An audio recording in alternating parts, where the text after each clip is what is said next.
अस्सलामु अलैकुम वरहमतुल्लाहि वबरकातुहू। बिस्मिल्लाहिर्रहमानिर्रहीम।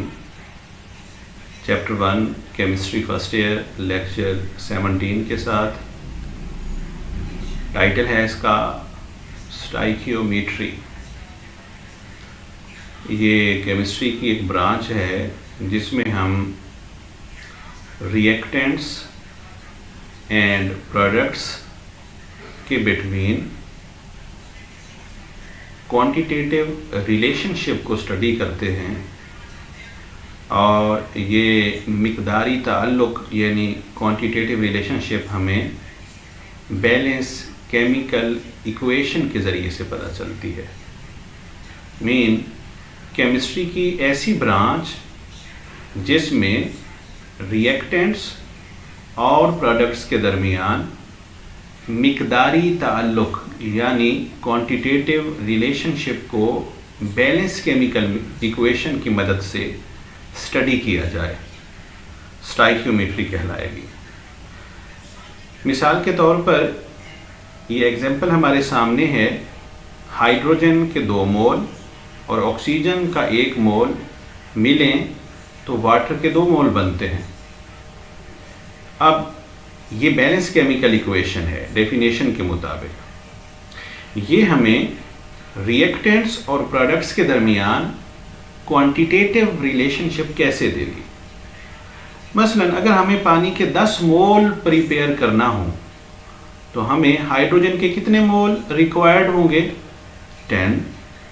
और अगर हमें वाटर के 100 मोल बनाना हो तो हाइड्रोजन के 100 मोल्स रिक्वायर्ड होंगे, क्योंकि हाइड्रोजन के जितने मोल्स यहाँ पे रिएक्ट करते हैं प्रोडक्ट्स में उतने ही मोल पानी के बनते हैं। लिहाजा हमें पानी के जितने मोल रिक्वायर्ड होंगे उतने मोल हमें हाइड्रोजन के रिएक्शन में पुट करना होंगे, और जितने मोल हमें पानी के बनाना होंगे ऑक्सीजन के उससे ½ मोल यूज़ करना होंगे। अगर हमने पानी के 100 मोल बनाने हैं तो क्या बता सकते हैं कि ऑक्सीजन के कितने मोल रिक्वायर्ड होंगे? Exactly 50 moles. इस टॉपिक में एजम्पशंस ऑफ स्टाइकियोमेट्री ये इस लॉन्ग क्वेश्चन का हिस्सा है और शॉर्ट क्वेश्चन में भी अक्सर पूछा जाता है। What is stoichiometry? Give its assumptions.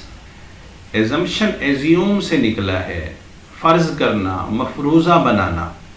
तो इसमें इसके 2 एजम्पशंस हैं।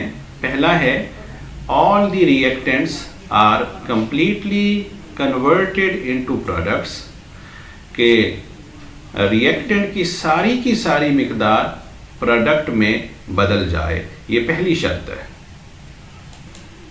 यानी अगर हमने हाइड्रोजन के 2 मोल यहाँ पे पुट किए हैं और ऑक्सीजन का 1 मोल, तो इसके 2 मोल मुकम्मल तौर पर और ऑक्सीजन का 1 मोल मुकम्मल तौर पर प्रोडक्ट यानी पानी में बदल जाए, क्योंकि हमने कैलकुलेट किया है कि वाटर के 2 मोल बनेंगे, और अगर हाइड्रोजन के 2 मोल और ऑक्सीजन के का 1 मोल इसमें कंप्लीटली कन्वर्ट हो ही ना, तो फिर इसके 2 मोल कैसे बनेंगे? मिसाल के तौर पर रिएक्शन अभी कंप्लीट ही ना हुआ हो, यानी इसका 1 मोल और इसका ½ मोल अभी प्रोडक्ट में कन्वर्ट हुआ हो तो पानी का 1 मोल बनेगा। या रिएक्शन रिवर्सिबल हो तो इस केस में भी रिएक्टेंट मुकम्मल तौर पर प्रोडक्ट में नहीं बदलेगा। जब मुकम्मल तौर पर रिएक्टेंट्स प्रैक्टिकली प्रोडक्ट में बदलेंगे ही नहीं तो पानी के 2 मोल कैसे मिलेंगे? तो इसके लिए पहली शर्त को पूरा होना, पहली कंडीशन को या पहले एजम्पशन को फुलफिल होना बहुत ज़रूरी है, नागुज़ीर है। यानी जितना रिएक्टेंट डाला है वो सारा का सारा प्रोडक्ट में बदल जाए, अदरवाइज स्टाइकियोमेट्री एप्लीकेबल नहीं होगी। यानी स्टाइकियोमेट्री सिर्फ इरिवर्सिबल रिएक्शन पे एप्लीकेबल होती है, रिवर्सिबल रिएक्शन पे अप्लाई नहीं होती, क्योंकि रिवर्सिबल रिएक्शन में रिएक्टेंट्स कंप्लीटली तौर पर प्रोडक्ट में कन्वर्ट नहीं हो पाते। और दूसरा एजम्पशन है no side reaction should occur, या no side product should form. यानी रिएक्शन क्या है? हाइड्रोजन और ऑक्सीजन के मिलने से वाटर बनना। नामुमकिन है हाइड्रोजन और ऑक्सीजन के मिलने से पानी के साथ साथ हाइड्रोजन पर ऑक्साइड भी बन रही हो, तो ऐसी सूरत में हमें प्रोडक्ट 2 मोल तो नहीं मिलेगा। रिएक्टेंट सारे के सारे अपनी पूरी क्वांटिटी के लिहाज से प्रोडक्ट में कन्वर्ट हो जाएंगे, क्योंकि रिएक्शन इरिवर्सिबल है। मगर हमें 2 मोल वाटर के नहीं मिल रहे, क्योंकि इनमें से थोड़ी सी क्वांटिटी हाइड्रोजन और ऑक्सीजन की हाइड्रोजन पर ऑक्साइड में कन्वर्ट हो रही है। लिहाजा थोड़ी सी क्वांटिटी जो रिएक्टेंट्स की H2O2 हाइड्रोजन पर ऑक्साइड में कन्वर्ट हो गई है, वो असल प्रोडक्ट वाटर की मिकदार में कमी का बायस बनेगी। लिहाजा असल रिएक्शन ये है, इसके पैरेलल, इसके साथ साथ कोई और रिएक्शन ना हो रहा हो जो इन्हीं रिएक्टेंट्स के मिलने से होता हो। अगर रिएक्शन इरिवर्सिबल है और असल रिएक्शन के साथ साथ कोई और रिएक्शन भी नहीं हो रहा, तो तब हम बैलेंस केमिकल इक्वेशन को स्टाइकियोमेट्री में अप्लाई कर सकते हैं, क्योंकि जब हम प्रैक्टिकल परफॉर्म करेंगे तो उस वक्त ना तो कोई साइड रिएक्शन अकर होगा, यानी असल रिएक्शन के साथ साथ ना कोई और रिएक्शन होगा, और ना ही रिएक्शन रिवर्सिबल होगा, यानी रिएक्टेड सारा का सारा प्रोडक्ट में कन्वर्ट होगा, और वही प्रोडक्ट जिसको हम प्रोडक्ट समझ रहे हैं, जैसा कि इस एग्जांपल में पानी, सिर्फ वही बनेगा। तो इस केस में हम स्टाइकियोमेट्री अप्लाई कर सकेंगे। इस टॉपिक में 2 लॉज ऑटोमेटिकली अप्लाई हो जाते हैं। एक है law of conservation of mass, दूसरा है लॉ ऑफ डेफिनिट प्रोपोर्शन, यानी कानून बकाए मादा, यानी मैटर बाकी रहता है, डिस्ट्रॉय नहीं होता, और मुस्तकिल तनासुब का कानून। डेफिनिट मुस्तकिल कहते हैं मुस्तकिल चीज़ को जो चेंज ना हो, प्रोपोर्शन तनासुब को कहते हैं लॉ कानून। Law of conservation of mass का मतलब ये है, अगर हम यहाँ हाइड्रोजन के 4 ग्राम लें और ऑक्सीजन के 32 ग्राम, 4 + 32, इसके 2 मोल हाइड्रोजन के 4 ग्राम बनते हैं, और O2 ऑक्सीजन मॉलिक्यूलर फॉर्म में इसका 1 मोल 32 ग्राम बनता है। तो 4 ग्राम इसके और 32 ग्राम इसके, टोटल 36 ग्राम बनते हैं। और H2O की मास क्या होती है, आप पिछले लेक्चर्स में स्टडी कर चुके हैं, 18 ग्राम, मगर 2 मोल्स हैं तो 18 × 2 36 ग्राम, यानी जितना रिएक्टेंट यहाँ पे हम लेंगे प्रोडक्ट उतना ही बनेगा। हाँ, अगर रिएक्शन रिवर्सिबल होता तो अगर हम इसके 4 ग्राम और इसके 32 ग्राम लेते तो थोड़ी सी क्वांटिटी पीछे रह जाती और प्रोडक्ट 36 ग्राम ना बन पाता। और दूसरी है लॉ ऑफ डेफिनेट प्रोपोर्शन। यहाँ पे हाइड्रोजन एटम्स कुल कितने हैं? 4। H2 में 2 एटम हैं और 2 से मल्टीप्लाई किया तो कुल 4 एटम। 4 वैसे ये एवोगैड्रो नंबर ज़रब 2 इतने बनते हैं, मैं सिंपली ले रहा हूँ। एक मॉलिक्यूल में 2 होते हैं तो यहाँ 4 मॉलिक्यूल, यानी ये 4 एटम्स, इसको यहाँ पे लिखेंगे 4, और ऑक्सीजन क्या बनता है 2, 4:2, या इसको आप सिंप्लीफाई कर सकते हैं। इसके 2 एटम्स के मुकाबले में ऑक्सीजन का 1 एटम, और जो प्रोडक्ट बनेंगे इसमें भी हाइड्रोजन के 2 एटम्स के मुकाबले में ऑक्सीजन का 1 एटम है। यानी एलिमेंट्स के एटम्स की जो रेशो रिएक्टेंट्स में थी, प्रोडक्ट्स में भी बिल्कुल वही रेशो मौजूद है। इसको कहते हैं लॉ ऑफ डेफिनेट प्रोपोर्शन। यहाँ पे एक ज़िमनन और बात भी डिस्कस करते चलें। बाज़-औक़ात क्वेश्चन पूछा जाता है स्टाइकियोमेट्रिक अमाउंट्स, ऐसी अमाउंट्स जो बैलेंस केमिकल इक्वेशन के मुताबिक हों, वो स्टाइकियोमेट्रिक अमाउंट्स कहलाती हैं।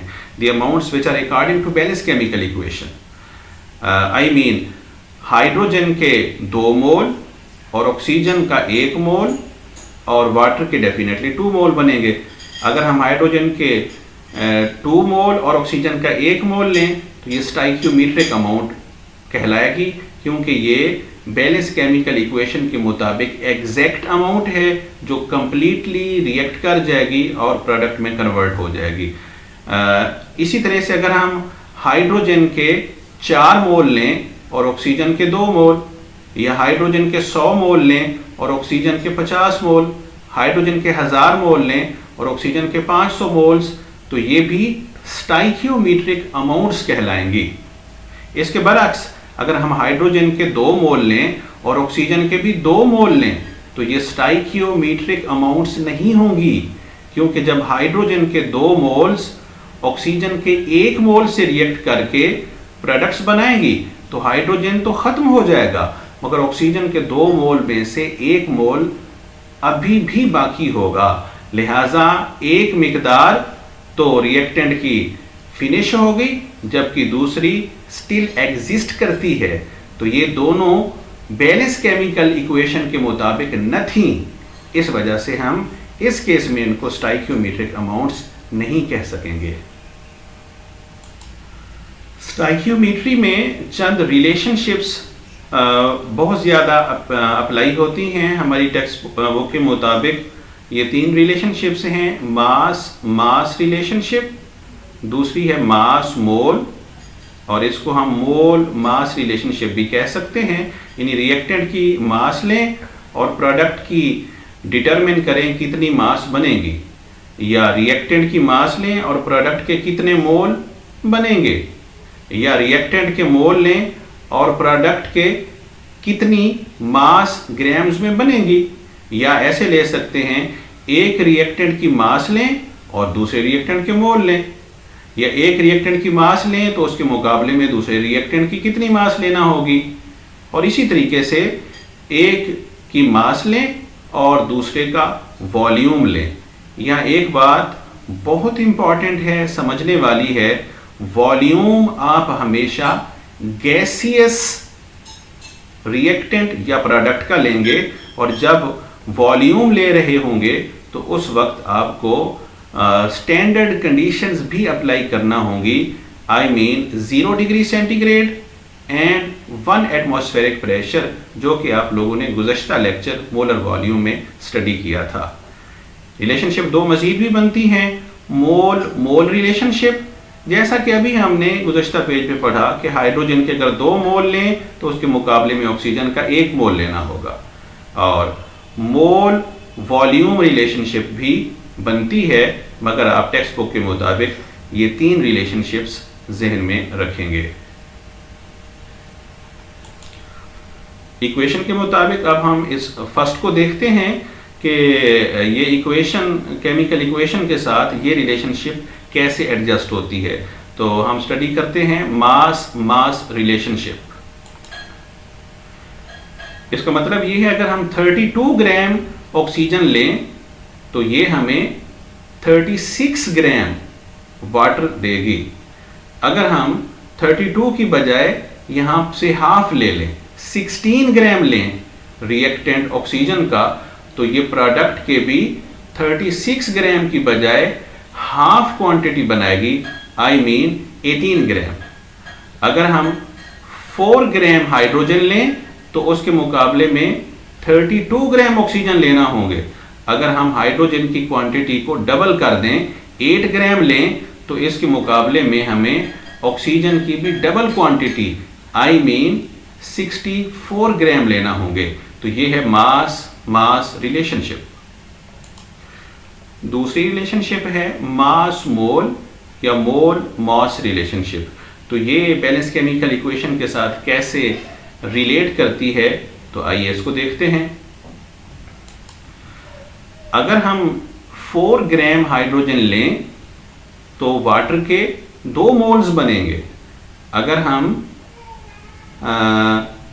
8 ग्राम हाइड्रोजन लें तो ये वाटर के 4 मोल बनाने के लिए सफिशिएंट है, और इसी तरीके से अगर हम हाइड्रोजन के 2 ग्राम्स लें तो ये वाटर का 1 मोल बनाने के लिए सफिशिएंट होगी।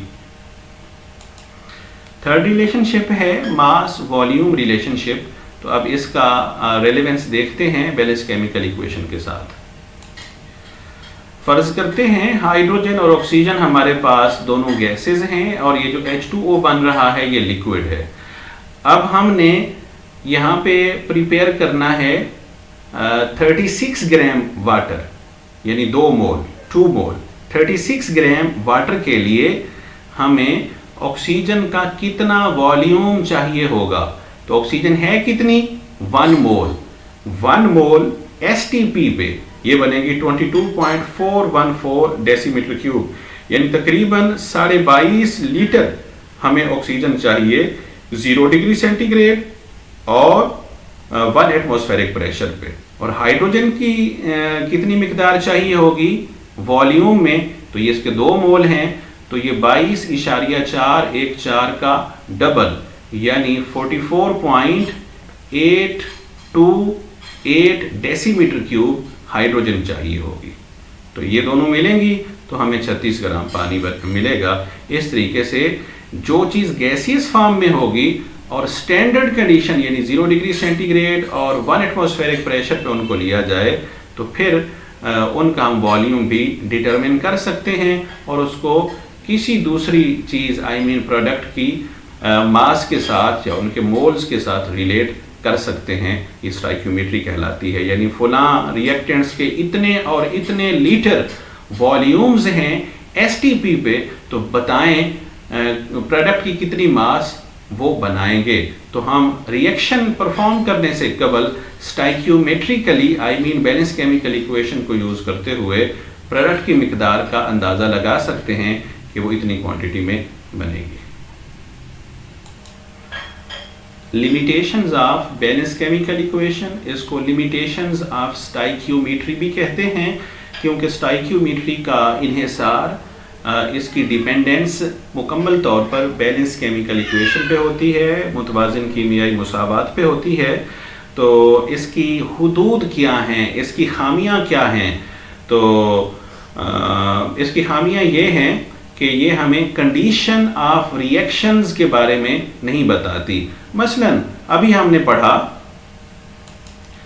कि हाइड्रोजन और ऑक्सीजन के मिलाने से पानी बनेगा। क्या हम किसी बॉक्स के अंदर, सिलेंडर के अंदर ये दो गैसेस हाइड्रोजन और ऑक्सीजन मिला दें तो क्या यकीनी तौर पर पानी बन जाएगा, या इनको हीट भी करना होगा, या इनको ठंडा करना होगा, या इनमें कोई और केमिकल यानी कैटलिस्ट डालना होगा, या इन्हें इलेक्ट्रिक स्पार्क बिजली का कोई शोला देना होगा। तो ये कंडीशंस, ये शराइत जिनके तहत रिएक्शन होता है, इनमें से कोई भी शर्त, कोई भी कंडीशन बैलेंस केमिकल इक्वेशन नहीं बताती। इसके साथ तो नहीं लिखा हुआ, ये तो बज़ाहिर हमें बता रही है कि हाइड्रोजन और ऑक्सीजन को मिलाएं तो हमें प्रोडक्ट मिल जाता है। तो अक्सर व बेशतर रिएक्शंस में ऐसा नहीं होता, उनके लिए चंद शराइत भी रिक्वायर्ड होती हैं जो इक्वेशन के अलावा स्टडी करना ज़रूरी होती हैं। तो ये इस तरीके से बैलेंस केमिकल इक्वेशन की खामी है कि किन शराइत के तहत, किन कंडीशन के तहत रिएक्शन होगा, इनके बारे में हमें बैलेंस केमिकल इक्वेशन कुछ नहीं बताती। इसमें दूसरी शर्त है रेट ऑफ रिएक्शन। रिएक्शन हो रहा है वो कितनी देर लगाएगा, एक दिन में होगा, 4 दिनों में होगा, चंद घंटों में, चंद मिनट्स में, या पलक झपकने में चंद सेकंड में हो जाएगा। रिएक्शन की स्पीड का इल्म हमें महज बैलेंस केमिकल इक्वेशन को देखने से पता नहीं चलता। इसकी डिटेल हम चैप्टर नंबर 11 में पढ़ेंगे कि फिर रेट ऑफ रिएक्शन का, रिएक्शन की स्पीड का, उसकी शरह का कैसे पता चलता है। तीसरी चीज़ है मैकेनिज्म ऑफ रिएक्शन। इसके बारे में भी हमें बैलेंस केमिकल इक्वेशन नहीं बताती। क्या दो रिएक्टेंट्स को या दो से ज़्यादा रिएक्टेंट्स को मिलाने से डायरेक्ट प्रोडक्ट बन जाएगा, या रिएक्टेंट मिलने से, दो रिएक्टेंट मिलने से कोई एक चीज़ बनाएंगे और वो चीज़ आगे प्रोडक्ट में कन्वर्ट होगी। तो इसको हम कहते हैं चंद स्टेप्स जिनसे गुजर के रिएक्टेंट्स प्रोडक्ट में कन्वर्ट होते हैं, उन स्टेप्स के मजमूए का नाम, उस रास्ते का नाम मैकेनिज्म है। तो इस मैकेनिज्म को भी हम चैप्टर नंबर 11 में इंशाअल्लाह डिटेल से पढ़ेंगे। तो मैकेनिज्म ऑफ रिएक्शन का महज बैलेंस केमिकल इक्वेशन को देखने से पता नहीं चलता। चौथी चीज़ है enthalpy of reaction, delta H, यानी इस रिएक्शन में हीट खारिज होगी या जज्ब होगी। खारिज यानी इवॉल्व होगी तो कितनी होगी, और एब्जॉर्ब होगी तो कितनी होगी। इसका महज बैलेंस केमिकल इक्वेशन को देखने से पता नहीं चलता, इसको इसके साथ लिखा जाता है अलहदा से। तो H2 to H2 plus O2 gives us to H2O, ये बैलेंस केमिकल इक्वेशन है।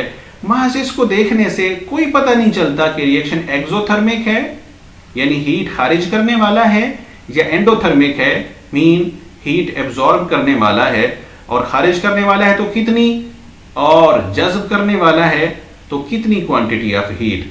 तो इसको अलहदा से स्टडी किया जाता है। चैप्टर 7 में इसकी डिटेल पढ़ेंगे। तो महज बैलेंस केमिकल इक्वेशन हमें ये नहीं बताती, इसको अलहदा से साथ स्टडी किया जाता है और उसके साथ लिखा जाता है। और इसमें पांचवी चीज है energy of activation of reaction. इसको हम चैप्टर नंबर 11 में पढ़ेंगे, वहां इसकी डिटेल भी आएगी। तो इसके बारे में भी हमें महज बैलेंस केमिकल इक्वेशन से पता नहीं चलता। और आखिरी बात बड़ी इंटरेस्टिंग है, वो ये है कि chemical equation can even be written to describe a chemical change that does not occur। एक ऐसा रिएक्शन जो हकीकत में हो ही न सकता हो, बैलेंस केमिकल इक्वेशन तो हम उसकी भी बना सकते हैं। यानी ये 5 मोल हमने हाइड्रोजन के लिए और 3 मोल ऑक्सीजन के लिए, तो ये बन गया H10O6। तो बैलेंस केमिकल इक्वेशन में बता रही है कि ये प्रोडक्ट बनेगा, लेकिन हकीकत में ऐसा कोई प्रोडक्ट इस कायनात के अंदर एग्जिस्ट नहीं करता जिसमें 10 हाइड्रोजन के एटम और 6 ऑक्सीजन के एटम्स मौजूद हों और तीसरा कोई एलिमेंट ना हो। यानी बैलेंस केमिकल इक्वेशन के जरिए से बाज़ औक़ात कोई केमिस्ट धोखा भी दे सकता है।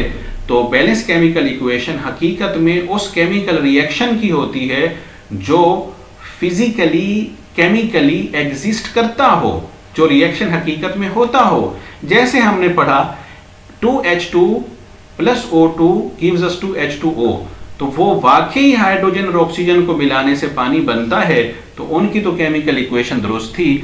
और हाइड्रोजन और ऑक्सीजन को मिलाने से ये चीज कभी नहीं बनती, लिहाजा इसकी बैलेंस केमिकल इक्वेशन तो हम लिख सकते हैं जैसे लिखी हुई है, मगर इस बैलेंस केमिकल इक्वेशन के लिखने का हरगिज़ ये मतलब नहीं है कि ये कोई रिएक्शन होता है और ये प्रोडक्ट एग्जिस्ट करता है।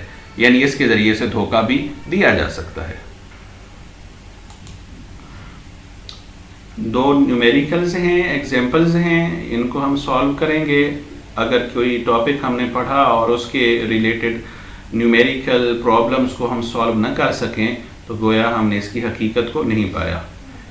एग्जाम्पल 11 है, calculate number of grams of potassium sulphate K2SO4 and water produced when 14 gram of potassium hydroxide KOH are reacted with excess of sulfuric acid। Excess काफ़ी मिकदार में सल्फ्यूरिक एसिड लिया था, तो उसमें KOH पोटाशियम हाइड्रोक्साइड कितना डाला है, महदूद क्वांटिटी में, थोड़ी मिकदार में, 14 ग्राम में। तो 2 चीज़ें मालूम करनी हैं, पोटाशियम सल्फेट जो प्रोडक्ट बनेगा इसकी कितनी मिकदार होगी, और दूसरा जो पानी बनेगा इसकी कितनी मिकदार होगी। Also calculate the number of molecules of the water produce. मजीद बरआं ये कि पानी के कितने मॉलिक्यूल्स बनेंगे ये भी बताएं। सॉल्यूशन ये है हमारे पास, potassium hydroxide plus sulphuric acid, इन 2 चीज़ों को मिलाया था, पोटाशियम सल्फेट और वाटर बन रहे हैं।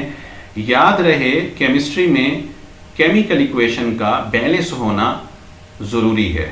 यहाँ 2 मोल पोटाशियम हाइड्रोक्साइड के और 1 मोल सल्फ्यूरिक एसिड का मिलेगा और पोटाशियम सल्फेट बनेगा, साथ वाटर बनेगा। इसके 2 पोटाशियम यहाँ आ गए और यहाँ पे सल्फर 1 चाहिए, लिहाजा यहाँ पे इसका 1 मोल ही काफ़ी है।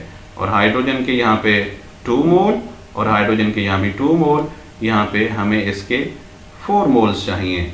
तो इस तरीके से यानी हाइड्रोजन एटम के 2 मोल और यहाँ पे H2 का 1 मोल है और H एटम के 2 मोल बनेंगे। यहाँ पे H2 के तो 2 मोल हैं मगर H एटम्स के 4 मोल्स होंगे। एनीहाउ अब हम देखते हैं कि मास ऑफ पोटाशियम हाइड्रोक्साइड 14 ग्राम है। मोलर मास क्या होती है पोटाशियम, आप पीरियाडिक टेबल जरूर देखेंगे, 39, और ऑक्सीजन की मास होती है 16 और हाइड्रोजन की मास होती है 1। इनको जमा करेंगे 56 ग्राम पर मोल, यानी 1 मोल अगर पोटाशियम हाइड्रोक्साइड हो तो इतने ग्राम्स बनते हैं। तो मोल्स कितने होंगे, मोल वाला टॉपिक आप डिटेल से पढ़ चुके हो। n small n number of mole is equal to given mass और मोलर मास। गिवन मास हमें कितनी मास दी गई है 14 और मोलर मास क्या है 56, तो इसके मोल्स बनेंगे 0.25। याद रहे हम सारी कैलकुलेशन KOH की मिकदार से करेंगे क्योंकि ये महदूद है, और H2SO4 के जरिए से नहीं करेंगे क्योंकि ये एक्सेस में है, ज्यादा क्वांटिटी में है। ज्यादा क्वांटिटी वाली जो रिएक्टेंट होता है उसके जरिए से कैलकुलेशन नहीं की जाती, जिसकी डिटेल कल वाले लेक्चर में आएगी। सिंपल सा हम यूं भी समझ सकते हैं कि अगर खाना बना रहे हैं तो उसमें 100 रोटियां बनाने के लिए गैस सिलेंडर में 1 किलोग्राम गैस चाहिए। अगर हम हमारे पास बहुत सारा आटा मौजूद हो और 300 रोटियां बनाने पे गैस ख़त्म हो जाए तो इसका मतलब ये है कि गैस के 3 किलोग्राम्स यूज़ हो गए और बकिया आटा हमारा रह जाएगा। तो कैलकुलेशन हम किसके ज़रिए से करेंगे, जो पहले एंड हो जाएगा। तो ये चूँकि कम मिकदार में है KOH, ये एंड हो जाएगा। दूसरी एग्जांपल यूँ समझें, अगर हम ट्रैवल कर रहे हैं बाइक पे या कार पे, तो एक जगह पे जाके बाइक या कार रुक सकती है जब उसका पेट्रोल, उसका जो फ्यूल है वो एंड होगा। हालांकि इंजन में 2 चीज़ें रिएक्ट कर रही हैं, फ्यूल प्लस एयर से आने वाली ऑक्सीजन। ऑक्सीजन तो अभी मौजूद है, लेकिन गाड़ी क्यों नहीं चल रही? गाड़ी इसलिए नहीं चल रही कि फ्यूल पेट्रोल एंड हो गया। तो कैलकुलेशन उसके ज़रिए से करते हैं जो महदूद क्वांटिटी में होता है, जो रिएक्शन में जल्दी ख़त्म हो जाता है। तो पोटाशियम हाइड्रोक्साइड की मिकदार महदूद थी 14 ग्राम, ये जल्दी एंड होगा, और सल्फ्यूरिक एसिड ज़्यादा क्वांटिटी में है, ये तो एंड ही नहीं होगा, इसकी बहुत सारी क्वांटिटी बची रहेगी। लिहाजा कैलकुलेशन हमने KOH की मिकदार से ही करना है। चूंकि हमने स्टाइक्योमेट्री पढ़ी है तो इसी को ही अप्लाई करेंगे, यानी बैलेंस केमिकल इक्वेशन हेल्पफुल होगी इस प्रॉब्लम को सॉल्व करने के लिए।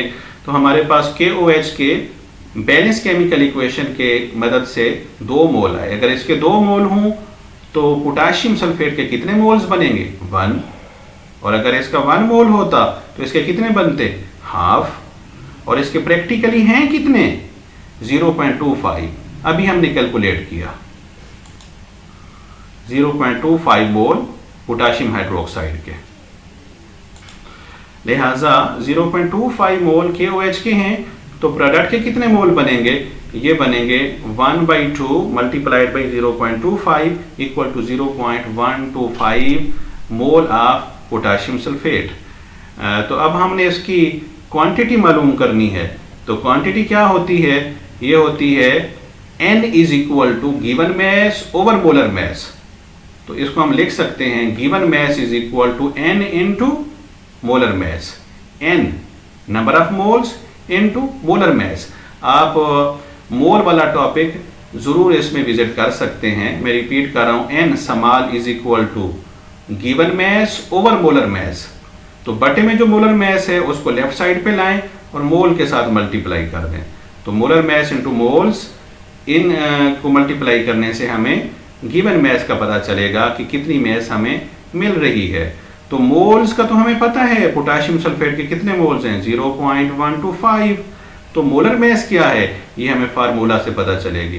तो आप इसको पीरियाडिक टेबल से विजिट कर सकते हैं। पोटाशियम जिसकी मास होती है 39, और इसको आप मल्टीप्लाई करेंगे 2 से, क्योंकि यहाँ पे हमारे पास पोटाशियम के 2 एटम्स हैं, और सल्फर की मास होती है 32 और ऑक्सीजन 16 मल्टीप्लाइड बाई 4, क्यों 4 ऑक्सीजन के एटम है, ये बनेगी 64 जमा 32 96। तो पूरे सल्फेट की मास को इकट्ठा ले लिया गया है 96 और इसको लेंगे तो 78 78, इन दोनों को मिलाने से 174 ग्राम बनती है। एक मोल में इतने ग्राम्स होंगे पोटाशियम सल्फेट के। अब हम यहाँ क्या पुट करेंगे, 0.125 मल्टीप्लाइड बाई 174, ये 0.125 मल्टीप्लाइड बाई 174, ये 21.75 ग्राम्स हमें मिलेंगे पोटाशियम सल्फेट के। अब दूसरी चीज़ ये है कि हमें वाटर कितना मिलेगा। तो बैलेंस केमिकल इक्वेशन हमें बता रही है पोटाशियम हाइड्रोक्साइड के अगर 2 मोल्स हों तो वाटर के 2 मोल्स मिलेंगे। अब जितने पोटाशियम हाइड्रोक्साइड के मोल्स प्रैक्टिकली हैं तो वाटर के भी हमें प्रैक्टिकली उतने ही मोल्स मिलेंगे। ये हमारे पास पोटाशियम हाइड्रोक्साइड के 0.25 मोल्स हैं तो वाटर के भी हमें 0.25 मोल्स मिलेंगे। अपर फार्मूला के मुताबिक तो मास क्या होगी वाटर की जो प्रोड्यूस हो रहा है, it must be equal to mole into molar mass. तो मोल वाटर के 0.25 और मोलर मैस H2O की आप 12 कैलकुलेट कर चुके हो, 18 होती है, मल्टीप्लाई करने से 4.5 बनता है, इतने ग्राम्स मिलेंगे। अब ये है कि आखिरी चीज़ ये थी कि वाटर के मॉलिक्यूल्स कितने होंगे। मॉलिक्यूल्स होते हैं मोल इनटू एवोगैड्रोस नंबर। तो मोल्स हैं हमारे पास वाटर के 0.25 और एवोगैड्रोस नंबर 6.02 10⁻23, ये 1.5 10⁻23 मॉलिक्यूल्स मिलेंगे।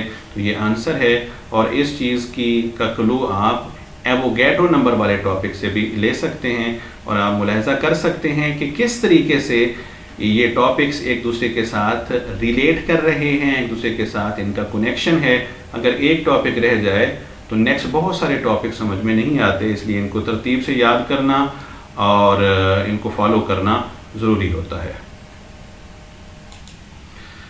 एग्जाम्पल नंबर 12 थोड़ी सी टेक्निकल है लेकिन इसमें कोई ज़्यादा मुश्किल नहीं होगी। मैग्नीशियम या magnesium metal reacts with hydrochloric acid to give hydrogen gas. Magnesium जो है ये मेटल है, हाइड्रोक्लोरिक एसिड के साथ रिएक्ट कर रही है, मैग्नीशियम क्लोराइड बन रहा है और साथ हाइड्रोजन गैस लिबरेट कर रही है। ये ज़िमनन हमने इक्वेशन को लिखा तो ये ऑटोमेटिकली आ गया, लेकिन उन्होंने यहाँ हाइड्रोजन गैस का तज़किरा किया है और इसका इनकार नहीं किया, तो हाइड्रोजन गैस बन रही है किसी और के बनने के साथ साथ। What is the minimum volume of HCl solution. HCl solution का कम से कम कितना वॉल्यूम रिक्वायर्ड होगा। और याद रहे जो HCl हमें प्रोवाइड किया गया ये प्योर नहीं, इसमें 27% HCl है और बाकी 73% वाटर है। Required to produce 12.1 gram of H2। कितनी मिकदार इसकी रिक्वायर्ड होगी, 12.1 ग्राम हाइड्रोजन बनाने के लिए। Density of the HCl solution, ये जो 27% सोल्यूशन है उसकी डेंसिटी है 1.1 ग्राम 1.14 ग्राम पर सेंटीमीटर क्यूब। आइए तो इसको सॉल्व करते हैं। तो इसमें भी बैलेंस केमिकल इक्वेशन अप्लाई होगी। क्यों भला? क्योंकि हम स्टाइक्योमेट्री स्टडी कर रहे हैं और स्टाइक्योमेट्री का इन्हिसार होता है बैलेंस केमिकल इक्वेशन पर। तो magnesium 1 mole, HCl 2 mole gives us magnesium chloride 1 mole and hydrogen 1 मोल। तो इसमें मास ऑफ H2 प्रोड्यूस्ड ये कितनी बनेगी, इन्होंने ऊपर हमें खुद बताया है 12.1 ग्राम प्रैक्टिकली हमें ये मिकदार मिली। तो सही है। तो इसकी मोलर मैस क्या होती है 2.016 ग्राम। हम रफली इसको 2 कह सकते हैं और चूंकि एक H की मास होती है 1.008 ग्राम, तो 2 की क्या होगी, H2 की क्या होगी, तो 2 से मल्टीप्लाई करें 2.016। इसको हम 12 गुज़श्ता लेक्चर्स में पढ़ चुके हैं। तो मोल्स कितने होंगे, गिवन मैस और मोलर मैस। गिवन मैस कितनी है 12.1 ग्राम, तो मोलर मैस क्या होती है 2.016। तो मोल कितने बनेंगे 6, तो 6 मोल हमें H2 मिलेंगे। अब हमारा काम बड़ा आसान हो गया। अगर इसके हमें 2 मोल्स बनते, H2 के 2 मोल्स बनते, तो इसके लिए अगर H2 का 1 मोल बनता H2 का, तो HCl के मोल यूज कितने होते 2। इसके 1 मोल बनाने के लिए इसके मोल रिक्वायर्ड हैं 2 और इसके 100 मोल बनाने के लिए इसके कितने मोल रिक्वायर्ड होंगे 200। डबल मोल डालेंगे HCl के तो उससे हाफ मोल बनेंगे H2 के। तो H2 के मोल बन कितने रहे हैं? 6। तो इसका मतलब है HCl के मोल यूज कितने होंगे इसके लिए? 12।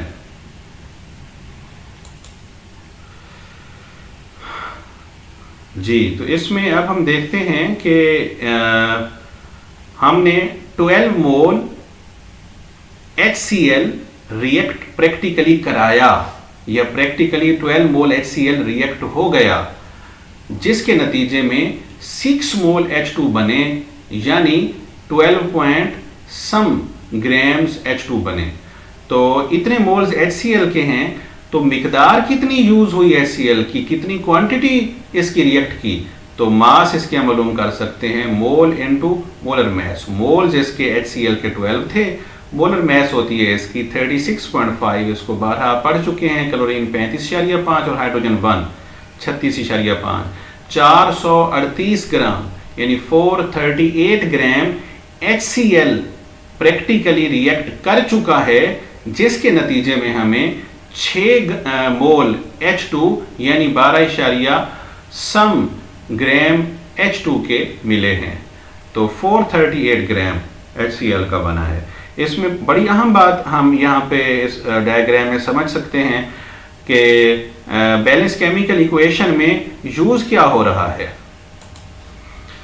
तो केमिकल इक्वेशन या रिएक्शन में बता रहा है कि मैग्नीशियम के साथ HCl रिएक्ट कर रहा है, और HCl कितना है? 27%। और इसमें जो 73% वाटर है वो रिएक्शन में पार्टिसिपेट नहीं कर रहा। तो अब यहां से हम समझने की कोशिश करते हैं कि हर 27 ग्राम HCl जो इक्वेशन में यूज होगा, उसको लाने के लिए हमें 100 ग्राम सॉल्यूशन लेना होगा। हर 100 ग्राम सॉल्यूशन में 27 ग्राम HCl होगा, बाकी पानी है, और पानी हमारी रिक्वायरमेंट नहीं है। तो हम यहाँ पे देख सकते हैं कि अगर 100 ग्राम सॉल्यूशन हो तो उसमें 27 ग्राम HCl होगा, बाकी सारा इसमें पानी होगा। तो इसका मतलब ये है कि अगर हमारे पास if we need 27 gram of HCl, then how much quantity of HCl solution is required? 100 gram. 100 gram solution लेंगे तो उसमें 27 ग्राम HCl होगा, बाकी पानी होगा। और अगर हमें 1 ग्राम HCl प्योर चाहिए हो तो सॉल्यूशन कितना लेंगे? इकाई का कायदा 100 डिवाइडेड बाई 27। मगर हमें तो 438 ग्राम चाहिए। 438 ग्राम क्यों? 438 ग्राम बेसिकली 12 मोल बनता है, और 12 मोल HCl 6 मोल H2 के बनाता है, और 6 मोल H2 का मतलब है 12 point something gram of H2। तो 438 ग्राम HCl प्योर चाहने के लिए, रिक्वायर होने के लिए हमें HCl सॉल्यूशन चाहिए 100 ओवर 27 मल्टीप्लाइड बाई 438, 1622.2 ग्राम। इतनी क्वांटिटी हम हाइड्रोक्लोरिक एसिड सॉल्यूशन की डालेंगे, इतने ग्राम्स डालेंगे, और इतने ग्राम्स में बाकी सारा पानी होगा। जस्ट 438 ग्राम प्योर HCl होगा, और इसका मतलब है 438 का केस में 12 मोल होंगे, और 12 मोल का मतलब है कि ये 6 मोल हाइड्रोजन का बनाएगा, और वो 12 समथिंग होंगे। और इसमें आखिरी चीज जो हमने मालूम करनी है, जो क्वेश्चन में पूछा गया है हमसे, वॉल्यूम ऑफ HCl सॉल्यूशन पूछा गया है, ना कि उसकी मास पूछी गई है। तो ये फार्मूला होता है density is equal to mass पर यूनिट वॉल्यूम। आप वॉल्यूम को डेंसिटी की जगह ले जाएं लेफ्ट साइड पे, और डेंसिटी को यहाँ वॉल्यूम की जगह ले आए। तो मास कितनी है? 1622.2 ग्राम, और डेंसिटी को जब यहाँ नीचे ले आएंगे, ये हमें डेटा में गिवन है 1.14, और वॉल्यूम कहाँ चला जाएगा? यहाँ लेफ्ट साइड पे। तो ये जवाब आएगा 1423 सेंटीमीटर क्यूब, यानी इतने मिलीलीटर, या इसको 1000 पे डिवाइड करें तो ये 1.423 डेसीमीटर क्यूब, या इतने 1.423 लीटर मिलेगा। लेकिन टेक्स्ट बुक पे जो यूनिट है सेंटीमीटर क्यूब की, हम यही यूनिट ही यूज करेंगे। तो स्टूडेंट्स, एक्सरसाइज में न्यूमेरिकल नंबर 19 नंबर जो प्रॉब्लम है न्यूमेरिकल है वो स्टाइक्योमेट्री से रिलेटेड है और निहायत आसान है। वो आप लोगों का होमवर्क है, आप उसको करेंगे और कहीं मुश्किल हुई तो आप उसके बारे में फिर क्वेश्चन कर सकते हैं। Thank you ji.